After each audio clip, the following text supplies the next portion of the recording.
I'm just going to start. Well, you were talking about, Mr. Schmitz, that you're terming the European public sphere sort of a far-fetched dream. Still, you're saying that there are possibilities. And your paper, Der Spiegel, writes almost only national news. So what kind of angle does every European news that you would like to print, does it have to have like a German angle? Or do you have any strategy to sort of increase the European debate in Germany? Well, I wouldn't go that far. I don't think. We obviously report international news, everything too. I think what is true for the Europe coverage is that overall people still look more for a German angle. Like, for example, if you look at the current debates on austerity policy, then we would be more interested in Merkel's line on this, and if Merkel is seen as an effective leader or as the reigning leader right now in Germany, that's true. Or if you look at the question, if Juncker becomes the Commission president, that was largely seen through the lens, well, is Merkel going to give him the support or not? Of course, that has partly to do with the fact that right now she is seen as Mrs. Europe, which was not necessarily true in the past. So I think what you mentioned, the impact of the euro crisis, I know that the overall number of correspondents has dropped because obviously the media crisis has hit. In our case, it's the opposite. We have actually increased the number of correspondents, and I think it is far easier now for the correspondents in Brussels to get stories published on Europe, because with the crisis there was a growing awareness that this really matters, and that if this all fails, we will be really affected. But yeah, the national angle is still there, and that is something you have to keep in mind. However, you can still run stories on European institutions, European topics, so you don't always just focus on the impact at home. I think overall the situation for correspondents has improved. So in that regard, I'm more optimistic. I think people are more interested now than in the past. Let me continue. Maybe this question goes for both of you. You're mentioning the bottom-up example, taking the journalists from the countries of the European Union, bringing news to Brussels somehow. And in this context, I would like to both ask you about how does the social media activity influence your work, and the work of citizen journalists and the news they bring, how does that influence your work? If you broadcast that as well, or if you can share to the European public those news as well. Well, as I said in my introduction, I think we have something to discuss when it comes to comment on European affairs. I also think we've seen this problem in elections, the Scottish referendum, I heard. This is also becoming a problem, that the debate is not sober. It gets into, not a nice debate, and then it's lost. So we need to find ways to stir that back. I don't have the answers here, but this is the backside of the social media that we are now having to tackle somehow in order to keep what it has brought on the good side. Then, of course, the language is a problem when you want to communicate. And we don't speak the same language. Of course, this is extremely difficult. I don't know if technology can help in the longer term. In EU Observer, for example, we do spend, and it's in our budget, a lot of resources to help people polish their English, because we know it's otherwise not giving the same opportunities to people. Those who have English as native are it's much easier for them. So whenever we get an op-ed or a comment and we can see this has good thought behind this is an interesting piece, but it's written in a helpless language, English or maybe even French or something. Then we need, of course, also to spend the resources to translate or to edit and proofread to make this interesting piece come across with all the value that it has. And this is an extra added cost on our budget, and I think this does not exist in the social media. There's not such a help, but if somebody could help, and it's something that is needed if we want a real proper European debate. We need to give people not having native English this extra chance. I would agree. I think the language problem is a real barrier. I actually this morning I had to answer a few emails because I wrote a piece on Saturday about Donald Tusk, the Polish Prime Minister, who's now becoming EU Council President, and then I got angry Facebook messages because apparently it was mistranslated in the Polish press, and now it seems as if I was supporting the Kaczynski brothers for some reason. So it can happen easily because people then can't read the German original and somehow mistranslate. But I think overall, if we talk about an elite project on the European level, social media, of course, is still, I mean, social media on the European level is still very much an elite project. If you look at the numbers, for example, in Germany, I'm not sure about the other countries, there's still a very limited number of people that are on Twitter, for example. Facebook is much more widespread, but we haven't reached the level yet that, for example, you see in American campaigns where literally the debates between candidates, for example, are now framed by Twitter. I remember the scenes in the debate halls, and all the journalists had their Twitter accounts open, and they didn't even look at the candidate, they just looked at the comments by other journalists. So it was a self-fulfilling prophecy in many ways. That I haven't seen at any point in the European campaign, because simply, I think in Germany it's 7%. My parents would never be on Twitter, other people wouldn't be on Twitter. It's largely a thing for people like you and for journalists and for maybe some political decision makers. So in that regard, we are just far behind still. I could maybe add another thing that we've seen is good, is that our team is composed of people from different backgrounds, different nationalities. So all together we speak not all the languages in Europe, but many of them. I mean, Polish, for example, was very useful in this summit just on Saturday, and we have a Polish-speaking journalist. And also for all these press conferences, I mean, that we can go to more of them, so that we are not just depending on what our own Prime Minister says, which, you know, sometimes you don't know if they'll be to the same summit, if you compare what was said in the different press conferences. But at least we can go to more press conferences and we can understand it, and we try out of that to put the picture together. And that is perhaps not the entire picture, but it's a broader part of the picture than if they only have one journalist going to one Prime Minister's briefing. And then I met a correspondent from Danish business paper this Saturday, and he said, well, I don't really know if we need a correspondent in Brussels anymore, because I can just get all the quotes on Twitter and then I can put it together, and what do we need to be in Brussels for? But that's also a problem, I think. You really need to be to go a step deeper than what you get in Twitter titles and headlines. And that, if I may just add, is really the crux of European reporting. I was hinting at the lack of sexiness in EU politics, but that has partly to do with the fact that it is just incredibly complicated, and most of it is very technical, and you really have to be familiar with the issues to cover thoroughly, because you are dealing with very well qualified people, and most of the bureaucrats, as they are often dismissed, are incredibly well qualified, are also very committed to that mission, and they stick around for a lifetime basically, because they don't go anywhere else. So if you want to deal with them, and if you want to look at the shortcomings of that project, you have to invest time and resources. Just a quick question here. Isn't that then easier to simplify the topics and the debate, so that to enable the debate at the European level? Well, that's what journalists always do. We always have to simplify, and often we don't really understand the topics, to be fair and to be honest. And of course, it's always easier to write a story on who's up and down than on the details of a new policy. I would say, though, that one of the trademarks, if I compare it to the coverage in Washington or in Berlin also, and I think that's true for all national capitals, it is different in Brussels. I mean, people usually that serve there as correspondents automatically change their patterns a little bit, because no one wants to read a story on Barroso fighting against Van Rompuy, because 99% of the readers don't even know Van Rompuy.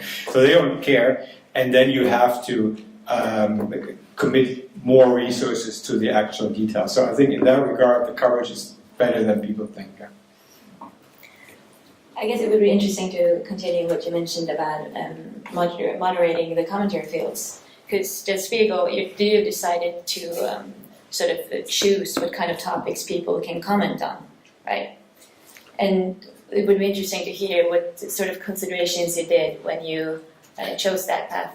Well, I mean, I think you mentioned it in your position paper, right? We was talking about potential digital violence, and you see that quite often, actually. There are many nuts out there, and I mean, there are topics, obviously, and I don't know all the details because that's ultimately decided in Hamburg. I mean, there are topics where we don't have a forum, as we call it, where people can post comments. If we know from the get-go that it will be very controversial, let's say, if we had a piece on the Holocaust, on the Israel-Palestine conflict sometimes, where people tend to post many hate emails. We obviously have editors that look at it and might remove a few posts, but in some cases we don't even post the forum. What we experienced recently at Spiegel, but that was true also for the print magazine, not just for the online edition, was our coverage of the of Putin and the conflict in Ukraine. We had a cover that some of you might have seen with the victims of the Malaysian Airlines flight on top of it, with the faces of them on top of it, and people in social networks also, but also in other media outlets accused us of warmongering. There were even demonstrations outside of the Spiegel building in Hamburg. So we finally addressed that on our blog and responded, and that is something we are trying to do more. I mean, we've established a Spiegel blog where we put out our point of view, because sometimes, I mean, all our stories are thoroughly fact-checked. I mean, we have 80 people just working, and that is, I mean, I don't want to praise Spiegel here, but that is still unique. I mean, it's the only outlet worldwide that still has it. So every single word in the magazine is still checked by a fact checker. So we are pretty sure that what we report is right.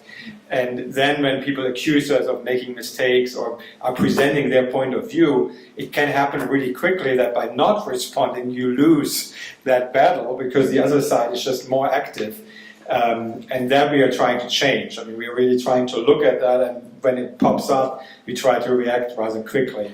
And that we have done more recently.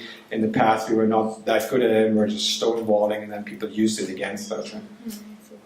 I could add that we're considering to ask people to register before they can comment, so that you can no longer do it as an anonymous person, that you have to put your name to what you put out there.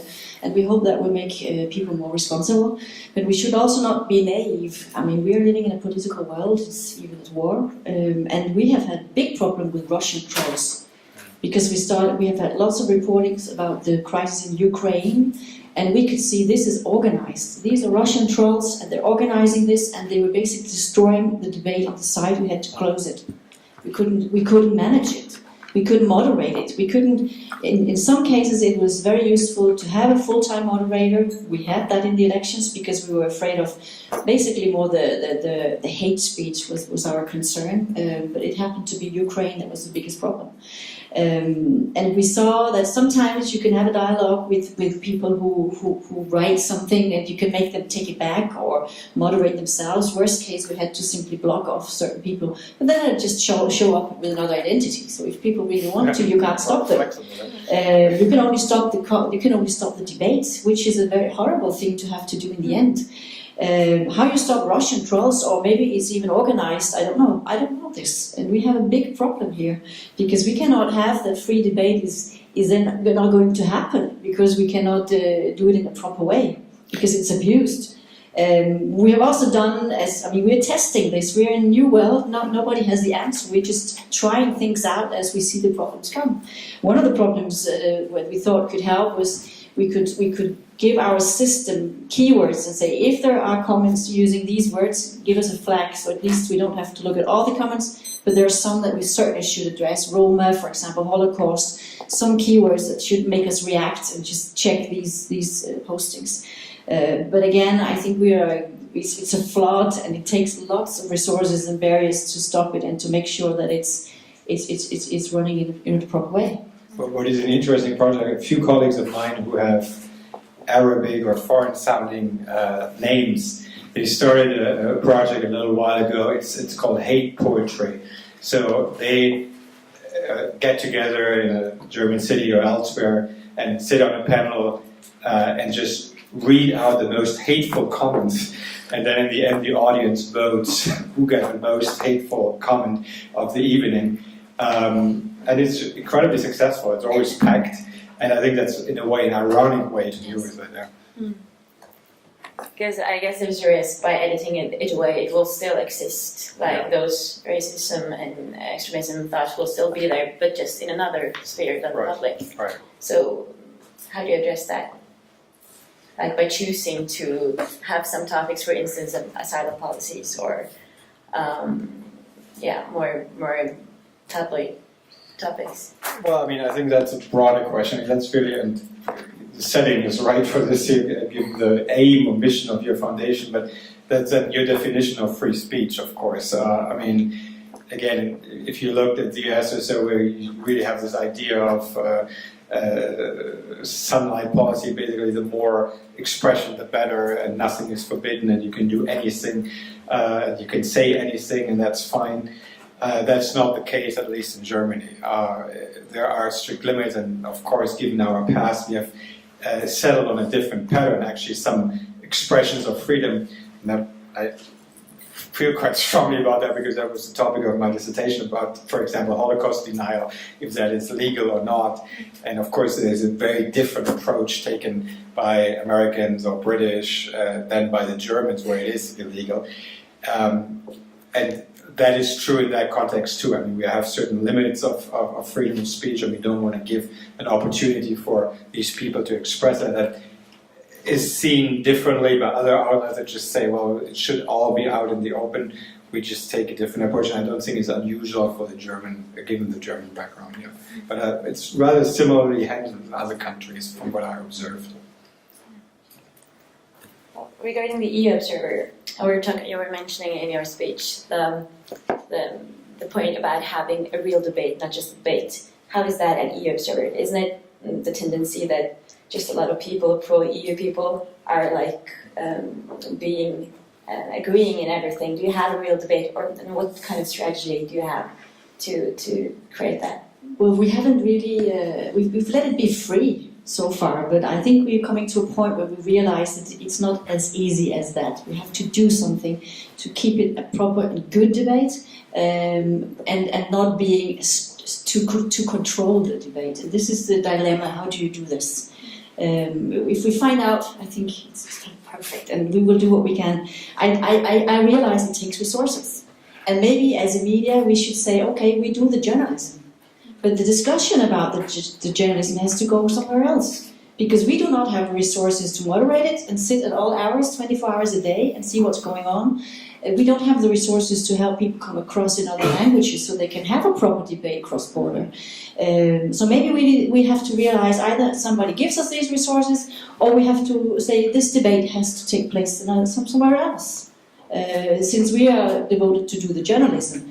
And somebody else can do the other thing. I don't know where this will take us, but I think it's interesting times, and I hope we will. The best would, of course, be if you had the journalism and the information, and then a proper debate around it. Of course, that's number one if we could do that. Oh. On the debate with pro-Europeans, anti-Europeans, that has not been a problem. I think we have both. We have both kind of readers on our website. We also try to do stories that cover both kind of opinions. And of course it is very polarized. You can take the referendum in Catalonia or Scotland, where it's probably really nasty from time to time. But that works okay. We have a balanced readership, I think, when it comes to pro anti-EU. It's some other topics that we have problems with. When I was saying that there is a lack of negative voices, I mean, I was just referring to Twitter, what I observed. I mean, in terms of comments or also the coverage, I mean, that's not true. I mean, most of the comments, people basically never agree with what I heard. So there are many critical voices. So that is there. My impression is just that when you look at Twitter, or so that there is. There are many people who are pro-European, which is good, and you don't see as many people as active who represent the other point of view, which might be an age thing or others, I don't know why. As to social networks in general and the relationship with the media, I think we're going to see in Europe a sea change in the next few years, because it is really changing rapidly, and we are ramping up resources massively in that regard too, because you really have to be very active in the social networks as a media outlet, even as a print outlet in the future, because ever declining number of people really go to the web, even to the websites of a brand. And it's still very high, because we have about 60%, but that is really outstanding. The New York Times, for example, released a report, and it's probably the strongest brand in the world, that only 20% of people still go to the New York Times website. And of course that shakes up our whole model, because we spend a lot of time, or the colleagues of the New York Times spend a lot of time, well, what do we put where, what do we put on the front page, and what is the most important story, but people don't care, right? They get their resources, or their news, and probably most of you do, through social networks, and they read one article, but they don't necessarily go to the brand. And that is going to be the big change in journalism. People are going to ramp up social media teams everywhere to be more active there. Yeah. Well, I think good journalism is something that stays and has to stay, and then it can be used in many forms. Sometimes we have a story that was not having so much attention once it was published, but we also see that 2 weeks later, God, what has happened? This story has had 100,000 clicks, and then it was somehow wired with Reddit or something, and then it expanded from there. So it's a very, I don't think anybody controls this well. What we do is just to feed good journalism into it, good information, basic and checked facts and journalism is what we feed into it. What happens from there on is basically we are beyond our control as it is. I would say, however, that media is perhaps not the worst sort of starting point for discussions, because people go not to the website, they also go via mobile phones or tablets or whatever. But there is some kind of a community around a good media, and in our case, of people who have a specific interest in EU affairs. So these are all the nerds in Europe. So if you want another debate about this, probably a news site with information and having this audience already is a good starting point. I mean, to develop that somewhere else would be probably a waste of the 14 years that we've put into it. And we do have 60,000 people coming across our news every single day, which is a big audience, and I think it expands, and it does expand to all the countries in Europe. Just to add briefly, I mean, people really, journalists are incredibly vain. We all are. I mean, we live for recognition, and everybody pays close attention when you publish an article online, how often you're retweeted and how often that is picked up. And there are real topics that I think emerged really online. I mentioned the resistance to TTIP, which used to be a topic for nerds and experts, because it is incredibly complicated. And I think most newsrooms, particularly in Germany, really started paying attention when they realized that every article on TTIP was shared by so many people, went viral online, that people are seriously concerned about it. So you can set an agenda there. I mean, as you said, I think in a way I want to defend the resources of all media, because the virtues of old media become sometimes obvious when very new media, like new platforms, for example, WikiLeaks or others, turn to old media to do the work then. For example, Assange, he picked then traditional outlets like The Guardian, like us, like the New York Times, to publish the WikiLeaks paper. Edward Snowden decided to publish it in outlets. So then you have resources, and that's a real plus of journalism. That can never be done by Twitter or Facebook or by people that do it part-time or so. Then you really need people that have the resources to look into that, to spend months on it, to investigate them. And I think that shows still the power of the brand of traditional media. And that won't go away, but it will be a very changed landscape. Okay, I think that would be the last words. We have to wrap up. It's going to be a short break, and then we'll be back in 10 minutes. Okay, thanks. Thank you.